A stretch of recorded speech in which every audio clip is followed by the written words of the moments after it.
Со вообичаено задоцнување од 10 минути членовите на судски седнаа во салата за седници. Од една страна избраните од судиите, на другата гласани во собранието, но на седницата ниту збор за интерпелациите. Зборуваа само по точките од дневниот ред.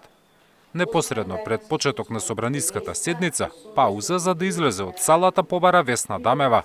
Сакала лично пред пратениците да објасни зошто не се согласува со незината интерпелација. Двоумење имаше кај Милјази Мустафа. Неговата интерпелација била последна, па дополнително ќе одлучил дали ќе оди во собранието. Нивната колешка Тања Чачарова Илиевска нема да оди на соочување со пратениците. Вели интерпелацијата за член на судски совет е неуставна и недозволена.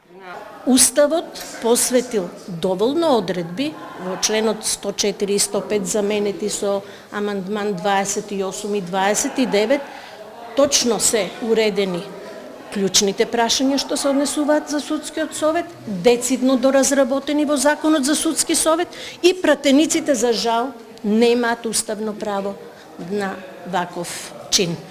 Чачарова Илиевска подсетува дека извештајот за работата на судски не бил изгласан и во 2016 година, но како што вели тогаш никој не побарал интерпелација.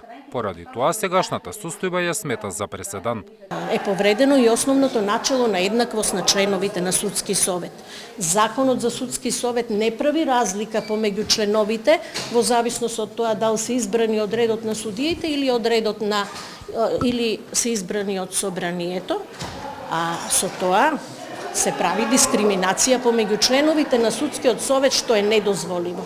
Ниту поранешната председателка Црвенковска и заменикот Селим Адеми не одат на собраниската седница каде се разгледуваат интерпелациите на членовите на судскиот совет. Иако се избрани во законодавниот дом, велат дека нивната работа и одговорности ги регулира Законот за судски совет. Каква и да е одлуката на собранието, велат немаат намера да поднесат оставки од функциите. Зоран Јаневски, Сител телевизија.